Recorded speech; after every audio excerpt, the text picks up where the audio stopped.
Ok, bonjour à tous et toutes. Merci de nous accueillir, qu'on puisse présenter notre projet pour une petite ville comme Bergerac.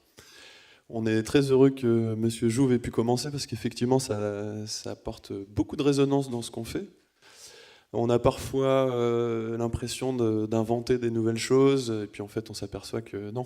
En fait, on ne fait que réinventer, ou du moins remettre un peu au goût du jour. Et nous, donc c'est un peu ce qu'on a fait avec l'association qu'on a créée, toute jeune, qui s'est créée en décembre 2015 et qui s'appelle CELA. Donc CELA au départ qui veut dire c'est là, c'est ici, quoi, c'est maintenant. Et puis qui a été repris par les adhérents qui se sont autoproclamés citoyens éclairés, localement autonomes. Alors bon, éclairés, ça fait un peu savant fou, mais bon voilà, c'est comme ça, ça passait bien. Donc nous, voilà, on est une très très jeune association et voilà, je suis membre fondateur de cette association. Ça a été une rencontre avec deux autres personnes vraiment par hasard et ça a été une discussion d'une demi-heure qui s'est transformée en la création d'une association. Et en fait, surtout justement toutes les questions qu'abordait Monsieur Jouve sur le fait que voilà, on est des citoyens. Citoyen, pareil, un peu comme politique au sens large du terme, on habite une ville et on voit bien que les choses changent et on a envie de prendre parti à ces changements. On a envie de participer et de pas forcément être spectateur. Et donc voilà, on a eu l'idée de créer ce collectif. Au départ, c'est un collectif de citoyens. Donc à trois, on a fait une petite vidéo à Bergerac, on a posté sur les réseaux sociaux, alors une vidéo un peu drôle qui durait 3 minutes. Et puis on a eu la grande surprise d'avoir une quarantaine de personnes qui se sont présentées à notre première réunion, donc on a été les premiers surpris. Et on s'aperçoit finalement qu'aujourd'hui, c'est une vraie attente, en tout cas bon, pour des petites villes comme nous, comme Bergerac, mais je suppose que ça se passe un peu partout pareil, il y a de plus en plus de projets comme ça qui émergent.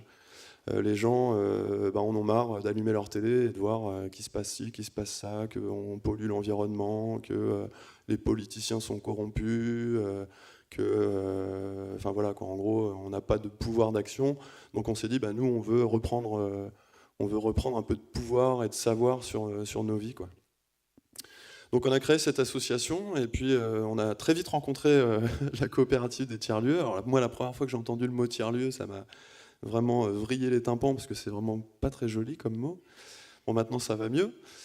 En tout cas, c'est un concept qui est vraiment super. On a tendance à dire les tiers-lieux, c'est du coworking, c'est des espaces bobos, on vous colle Darwin en image tout de suite devant les yeux. Alors c'est vrai, effectivement, quand vous allez à Darwin, vous en prenez plein les mirettes, comme on dit. Mais bon, à côté de ça, ça reste quand même des endroits où il se passe des choses. Et en tout cas, en général, on essaie enfin, on peut aussi y trouver ce qu'on y apporte. Et ça, c'est vraiment important. Et si je devais résumer c'est là en un seul mot, ce serait faire, en fait. Donc ça rejoint vraiment ce que disait tout à l'heure Monsieur Jouve. Voilà, c'est faire pour exister, en fait. Il vaut mieux avoir le regret de s'être planté que le regret de n'avoir jamais rien fait. Et aujourd'hui, nous, on est vraiment dans cette dynamique du faire. Et encore plus, si on ajoute un deuxième mot, du faire ensemble. Parce que c'est toujours facile aussi d'avoir une idée, de penser que ce qu'on propose c'est bien, et puis en fait on s'aperçoit qu'à plusieurs, on va se nourrir justement de tout ce qui se passe autour de nous pour avoir un vrai projet global. Donc voilà, donc nous c'est là, on est vraiment un collectif citoyen au départ. On a engagé des discussions autour de la citoyenneté, parce que effectivement quand on monte un collectif comme ça, on s'aperçoit assez rapidement qu'il y a une grosse part des personnes qui rentrent dans ces lieux et qui sont vraiment militants, parfois même durs, et qui finalement sont un peu fermés à l'ouverture. C'est-à-dire que quand nous on a proposé par exemple un espace de coworking à l'intérieur de notre tiers-lieu, ça a posé des problèmes. Quand on a commencé à parler d'argent, tout simplement, de subventions, de voir comment on pouvait financer le projet, ça posait des problèmes. Et voilà, on a engagé vraiment des discussions de fond. Et aujourd'hui, on est accompagné par la région Nouvelle-Aquitaine, qui pour le coup est quand même très présente avec nous et qui participe vraiment à la création de ces lieux. Alors eux, ils sont quand même vachement axés sur l'économie, hein, c'est bien normal, sur le développement numérique, etc. Mais ils ont quand même une oreille bien attentive sur la société civile et sur les actions qui sont menées par elle. Donc ça part, en tout cas, ces dynamiques-là, elles partent souvent d'un groupe de personnes qui ont envie de faire des choses. Alors ça peut être des militants, ça peut être des entrepreneurs, ça peut être des gens qui sont dans les institutions et qui ont envie de développer des nouvelles formes, des alternatives finalement à l'économie. En tout cas, nous, c'est notre vocation. On veut, pareil, pas convaincre les gens, mais en tout cas, par mimétisme, en fait, on souhaite montrer que ce qu'on fait, c'est pas si mal, finalement. Donc, on a eu la grande chance de rencontrer un propriétaire privé, parce que finalement, les communes n'ont pas forcément répondu à notre appel. Donc, on a trouvé un propriétaire privé qui a fait un effort formidable pour nous baisser de moitié le prix du loyer du local qu'on occupe actuellement, qu'on occupe depuis le mois de mai.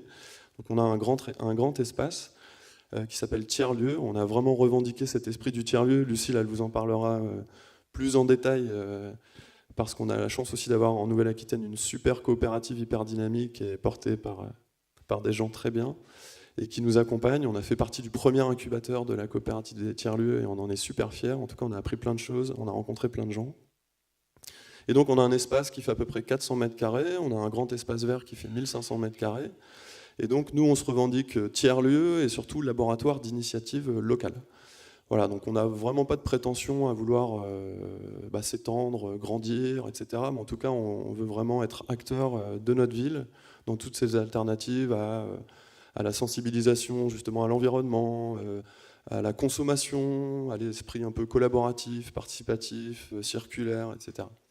Donc ça, c'est vraiment le cœur de l'association. Et donc, dans notre lieu, on a, comme dans tous les tiers-lieux à peu près, on a un espace de coworking. On accueille des auto-entrepreneurs, on accueille des porteurs de projets à qui on loue des bureaux avec bien sûr une connexion Internet, une belle imprimante, des espaces pour se réunir. C'est vraiment important parce que Bergerac, c'est une ville qui est pauvre et il y a beaucoup de gens qui ont des idées et puis finalement, c'est souvent l'argent qui bloque. On s'aperçoit assez rapidement que on a une super idée, puis on s'aperçoit aussi souvent que notre compte en banque ne nous permet pas de réaliser ces idées, puis on s'arrête là. Donc nous, l'idée, c'était vraiment d'avoir un espace de coworking, que les gens puissent venir y travailler, rencontrer d'autres personnes qui sont peut-être dans cette situation-là, et finalement de s'entraider, de mutualiser un peu à la fois les réussites, les problématiques. Dans notre lieu, on a aussi un café associatif, parce que les coworkers, à un moment, ils ont envie de boire du café. C'est la première boisson officielle des tiers-lieux. On fait une consommation, alors c'est pas très écolo finalement, mais bon, en tout cas c'est la réalité. On boit beaucoup de café dans les tiers-lieux. On tire beaucoup la chasse d'eau aussi, du coup, forcément. Donc c'est un endroit, au travail, c'est important de se détendre aussi. C'est pas toujours en mode travailler, il faut savoir se détendre, c'est important. Donc le café associatif, on boit du café, on boit du thé. Alors nous, on ne sert pas d'alcool parce qu'on n'a pas le droit. Donc on est déjà venu nous voir, le secteur privé est déjà venu nous rendre visite pour nous dire que, attention, on leur piquait peut-être des clients, mais bon. En tout cas, dans ce café associatif, il y a plusieurs choses qui se passent. Il y a des ateliers, il y a des débats, des conférences, des échanges. Et nous, l'idée, c'est d'ouvrir vraiment et justement de faire rencontrer cette partie un peu militante de l'association avec d'autres citoyens qui sont plutôt créateurs d'entreprises. Et l'idée, c'est vraiment de faire rencontrer ces gens-là et de décloisonner un petit peu toutes ces cases dans lesquelles on a l'habitude de nous mettre, et que les gens puissent se rencontrer et faire des choses ensemble. Voilà. On a aussi un espace ressourcerie. Donc en fait, on récupère un tas de fringues, on récupère un tas d'objets qu'on nettoie, qu'on répare et qu'on remet en vente. Alors nous, on n'a pas le temps de fixer des prix sur les objets, on vend tous ces objets-là en tarif libre. Alors le tarif libre, c'est quelque chose qui est un peu nouveau, c'est pas forcément simple comme concept, mais en tout cas, nous, on souhaite pouvoir vulgariser cette nouvelle façon d'acheter des objets, déjà pour le rendre accessible, parce qu'effectivement, il y a beaucoup de gens à Bergerac, comme je le disais tout à l'heure, c'est un territoire qui est très pauvre. Et donc ça rend accessible des objets qui ne le sont pas forcément pour tout le monde. Donc on a aussi un rôle social. Voilà, donc on a de la ressourcerie, on accueille des artistes qui viennent exposer leurs peintures, leurs sculptures, leurs photos. Là, on est en train d'accueillir un artiste peintre en résidence. Voilà, on s'est dit que tiens, on avait un petit espace pour lui, donc on l'accueille. On accueille aussi une créatrice de vêtements qui est en train de créer son entreprise. On l'accompagne aussi pour qu'elle puisse développer son activité économique. On a aussi un espace vert dans lequel on est en train de réfléchir à un jardin participatif, coopératif. En fait, on souhaiterait pouvoir créer une production alimentaire parce qu'il existe aussi des tiers-lieux nourriciers, on appelle ça. Donc on souhaiterait pouvoir développer toute cette partie un peu proche de la permaculture, développer tous ces aspects plutôt axés sur la terre. Et puis voilà, donc ça fait beaucoup de choses. Quand on explique le projet comme ça, alors c'est pour ça que quand on va voir la mairie ou quand on va voir une communauté d'agglomération, ils nous prennent un peu pour des dingos parce qu'ils se disent mais attendez, vous allez dans tous les sens. Et nous, vraiment, à celle-là, on envisage le projet comme quelque chose de global. C'est un peu comme la globalisation, là on parle beaucoup, le monde voilà, commence un peu à se ressembler. Nous, on fait ça vraiment à l'échelle locale. Et ça marche plutôt bien. Donc on est très heureux surtout d'être accompagné par la région parce que sinon on ne pourrait pas le faire. En tout cas, nous, on a une vocation à ne pas vouloir être sous perfusion de subventions parce que voilà, on sait maintenant que de toute façon les subventions, il y en a de moins en moins. Enfin, Monsieur Jouve, pareil, le disait tout à l'heure. Il y en a de moins en moins, et puis qu'est-ce que ça veut dire vraiment si on est subventionné pendant 4 ans, 5 ans, on va créer 4, 5 emplois, et puis dans 5 ans, on va mettre tout le monde à la porte parce qu'on n'a plus de subvention. Donc nous, on est vraiment, et je pense que c'est aussi ce qui a plu à la région, et c'est pour ça qu'ils nous aident.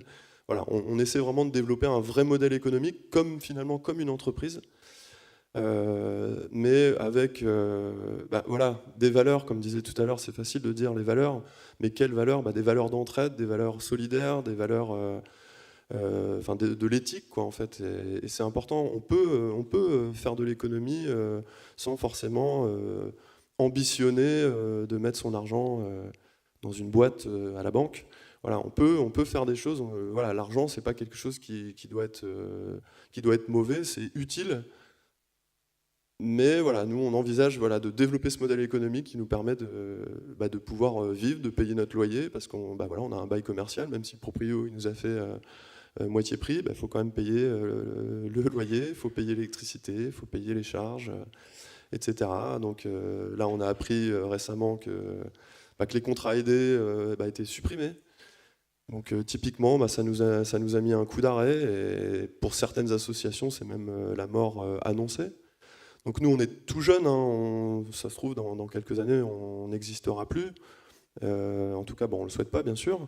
Mais voilà, on met tout en œuvre, en fait, pour pouvoir financer notre projet et continuer de pérenniser l'emploi qu'on a aujourd'hui et puis les futurs emplois qu'on aura, on l'espère, dans l'association. Voilà. Merci beaucoup.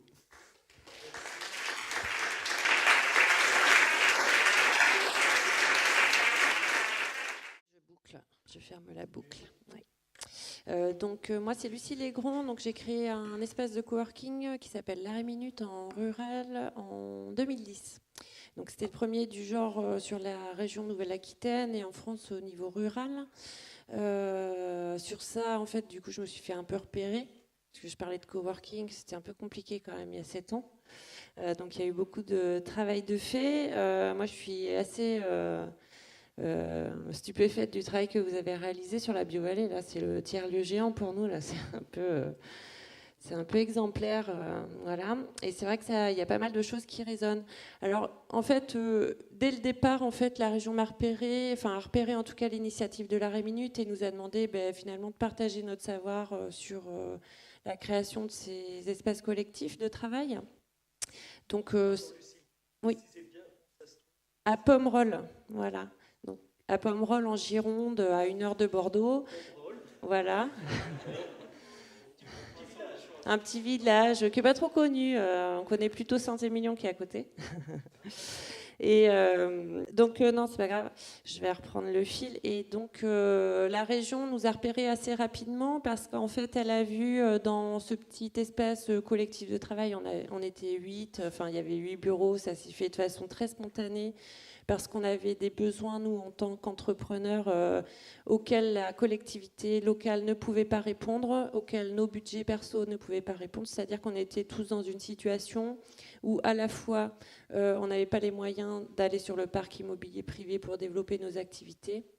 Et d'autre part, les structures de type pépinière ont des critères d'éligibilité qui sont parfois assez curieux. Donc, en l'occurrence, moi, je n'étais pas éligible à la pépinière d'entreprise.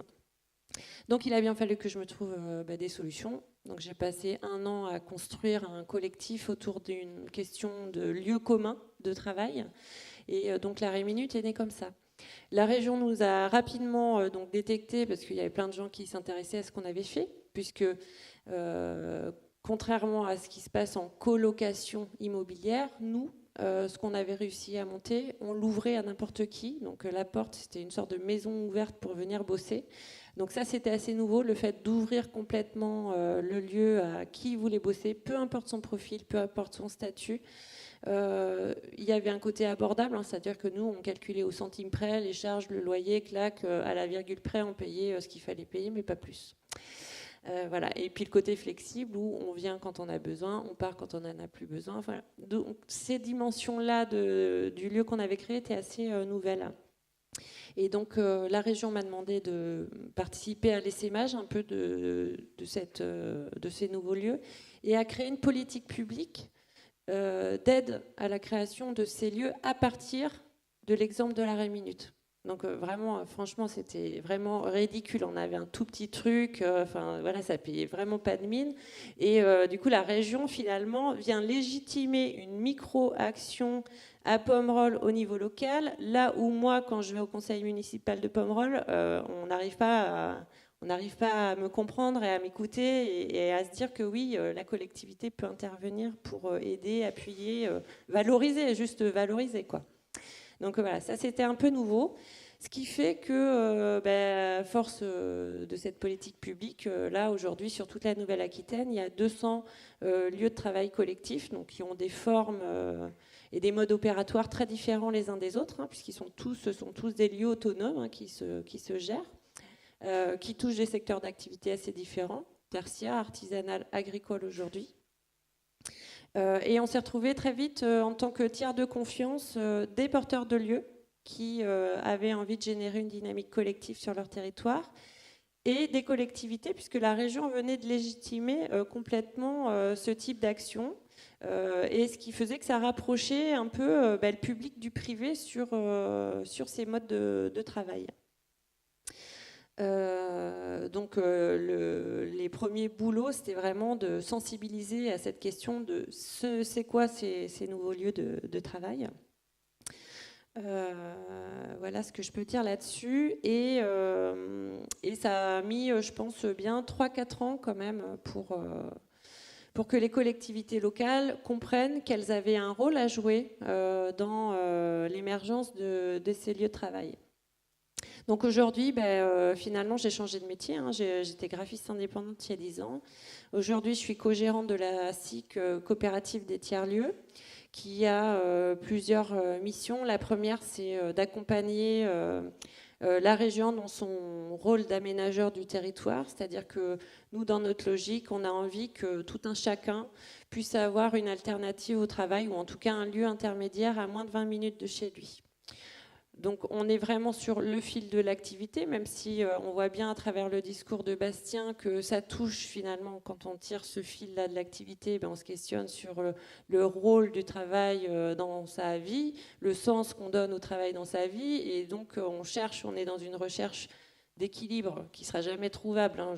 Voilà, il y a toujours cette recherche d'équilibre, mais on est toujours quand même sur la brèche. C'est compliqué de pouvoir manœuvrer vie perso, vie pro. Et donc voilà, un lieu finalement qui permet de se poser les questions.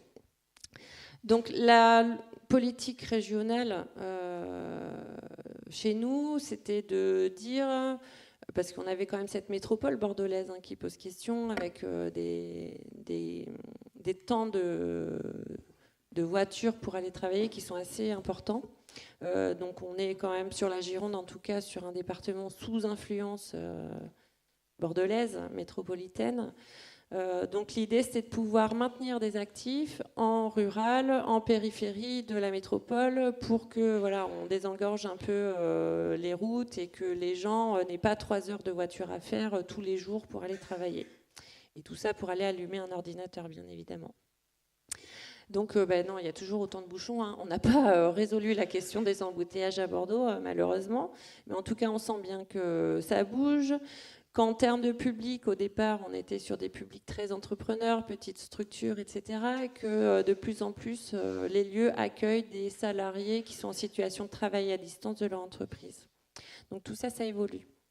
Le rapport à la collectivité locale, donc je vous disais, la coopérative, on est tiers de confiance parce qu'à la fois, on n'est pas financé sur notre fonctionnement avec la région et à la fois, on ne vit pas des tiers-lieux non plus. Donc on est vraiment sur une situation intermédiaire. Donc, aménagement, donc on aide à la création de ces espaces de travail en région, surtout en rural et en périurbain. Donc, nous, c'est vraiment notre particularité. Et après, là, on commence la deuxième phase, c'est-à-dire comment on pérennise le modèle économique de ces lieux. Donc, en amenant de l'activité, en réfléchissant de façon continue à comment on peut développer ces espaces de travail collectifs. Justement, Lucille, méthodologiquement, très concrètement, comment ça se passe? Est-ce que vous recevez des demandes? Et par exemple, on faisait allusion tout à l'heure, avant de commencer à ça, est-ce que vous pouvez avoir par exemple une demande de collectivité où on a une boîte et où on veut mettre des coworkers dedans? Et vous leur dites quoi dans ce cas-là? Alors, on a un nombre d'appels assez important, notamment de collectivités, donc souvent à l'échelle de la communauté de communes, qui effectivement ont du foncier à reconvertir, à valoriser. Donc, on part du lieu souvent de la part de la collectivité. Donc, nous, on défie un peu le fil, c'est-à-dire que quand on intervient pour la collectivité, en fait, on a une méthode qui vise à constituer donc un collectif intéressé. Donc là, je rejoins tout à fait ce que vous avez dit, c'est-à-dire qu'on va aller chercher les têtes de réseau, les gens qui ont envie de donner un peu de temps, et on travaille à la fédération d'acteurs qui souhaitent travailler sur cette question de lieu commun. Donc, quitte à dire à la collectivité, enfin en tout cas nous c'est notre parti pris et on l'annonce comme ça, c'est de dire à un moment donné il va falloir lâcher prise. Voilà. Donc ça, ça met un peu de temps. Mais bon, en fait, comme on a fait la preuve aussi à plusieurs reprises et qu'on a des exemples de collectivités qui portent ces lieux-là et qui ne fonctionnent pas comme nous, on entend la dynamique collective de ces lieux, finalement, l'histoire nous donne raison. Voilà, parce que là, maintenant, ça fait 7 ans. Donc, l'histoire nous donne raison. Sur le démarrage, c'était plus compliqué parce qu'on n'avait pas forcément beaucoup de choses à montrer. Donc voilà. Et autre demande, est-ce que, toujours méthodologiquement, vous avez des moments d'échange, de rencontres? Est-ce qu'ils peuvent être virtuels sur votre site, sur vos outils réseaux sociaux, etc. Ou est-ce que vous avez par exemple aussi des moments festifs de rencontres entre ces initiatives? Comment ça se passe là pour qu'il y ait du questionnement, de la fusion, de l'émotion aussi? Oui, non, mais si, du coup, nous, il y a tout un travail de réseau, de mise en réseau des acteurs, où c'est soit des visioconf thématiques sur tout un tas de sujets, et surtout des événements entre porteurs de lieux, donc, qui sont à l'initiative des territoires qui veulent bien nous accueillir. Et puis après, nous, on est là en soutien des collectifs locaux qui vont mettre en place la programmation, inviter les élus locaux. Alors souvent, c'est fait justement parce qu'on a envie de montrer qu'on est dans une dynamique plus large que locale. Et donc, on fait venir les copains de la région pour montrer à ces élus que voilà, il y a d'autres choses qui se passent avec d'autres modèles, qu'on peut se développer différemment. Donc, voilà, souvent, il y a un petit peu ça en arrière-plan. Est-ce qu'à ces moments-là, Parce que hier, on avait par exemple une des fondatrices, pas fondatrices, mais une des animatrices du collectif WeShare. Vous regardez ce qui se passe du côté de ces types de réseaux, voire même vous travaillez avec eux, ou est-ce que, bon, déjà, il y a assez à faire entre soi à l'échelle régionale? Est-ce que ça peut aller jusque-là, de collecter, de s'interconnecter avec d'autres? Alors non, je travaille pas avec WeShare et j'en parlerai pas. Les gens avec qui on travaille, nous, ce sont plutôt des coopératives d'activité Vous l'avez d'emploi. dit dans un sens un peu négatif, c'est ça? En fait, donc nous, on est une société coopérative, donc il y a un côté solidaire en fait. WeShare, moi, j'arrive pas à comprendre ce qu'ils portent en fait en termes de valeur. Pour moi, il y a vraiment beaucoup de dérives sur l'économie collaborative et je me retrouve pas dans ces modèles-là. Donc c'est pas ce que j'ai envie de porter moi avec les tiers-lieux. Donc du coup, c'est pas un des partenaires que j'ai en tête de liste. C'est de la com, de la poudre aux yeux? J'en sais rien, je m'y intéresse de loin, donc je peux pas. Voilà. En tout cas, moi, ce qui m'intéresse, ce sont les coopératives d'activité d'emploi qui essayent de faire démarrer des gens qui ont des idées, des envies, des besoins, des structures autour de la formation continue, enfin voilà, d'autres structures qui agissent, parce que la coopérative, elle est constituée comme ça, c'est-à-dire qu'on n'est pas qu'une coopérative de tiers-lieux, on a un collège de tiers-lieux et on a un collège de partenaires qui sont des centres de médiation scientifique, des coopératives d'activité d'emploi, le réseau des offices de tourisme de la Nouvelle-Aquitaine.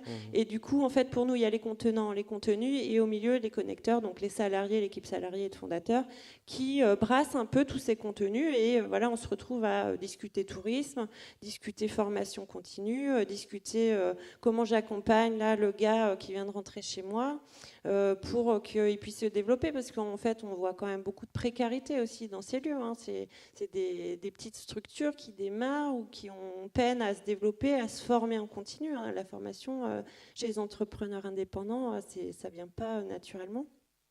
Donc voilà, et en parlant de contrat social, quand Monsieur Jouve parlait de ce qui fait développement durable, pour nous, il y a vraiment un triptyque individu, collectif, territoire. Donc on prend dans le sens qu'on veut finalement, mais l'individu, c'est celui qui passe la porte du lieu collectif, qui veut venir se développer soi-même, être un peu plus riche en sortant le soir que ce qu'il est rentré le matin. Le collectif, c'est qu'est-ce qu'on fait tous ensemble. Bon, le lieu commun, c'est un des premiers objets de coopération, mais est-ce qu'il n'y a pas d'autres objets de coopération qui seraient possibles? Et puis le territoire, comment on va travailler en créant des passerelles avec d'autres structures institutionnelles, les associations locales, enfin voilà. Donc nous, c'est un peu ce tuyau individu, collectif, territoire qu'on essaye de porter. Voilà, qui n'est pas évident, qu'il faut qu'on écrive. On est un mouvement encore très jeune, hein, donc 7 ans, mais il y a eu une grosse vague en 2014, donc on a presque que 3 ans. Donc on se cherche encore beaucoup. Nous, on n'a pas de label, pas de marque, parce que justement, on aime bien se dire que c'est un mouvement qui bouge et qui va évoluer. Et donc, on est très à l'écoute de ce qui se fait. Est-ce que c'est là, a réussi à construire aujourd'hui? Ça n'a rien à voir avec l'arrêt minute il y a 7 ans, et c'est super, parce que voilà, on aurait labellisé, charté, donné des critères, 21 critères. Oh, on n'y serait pas arrivé à inventer cela. Donc ça aurait été dommage. Nous, ce qu'on porte aussi, c'est le côté vraiment transversal, transdisciplinaire, de ne pas avoir de lieu thématique. Alors même si on entend, il y a Darwin pour le développement durable, le Node pour le numérique. Enfin voilà, souvent on veut thématiser les lieux. Moi, j'aime bien cette idée de brassage, de densité sociale avec tout un tas d'acteurs qui font pas la même chose et qui vont se retrouver sur un lieu collectif et qui vont pouvoir inventer de nouvelles choses, parce que il n'y a que cet endroit-là qui leur aurait permis de se rencontrer. Très bien. Merci Lucille, on vous remercie beaucoup.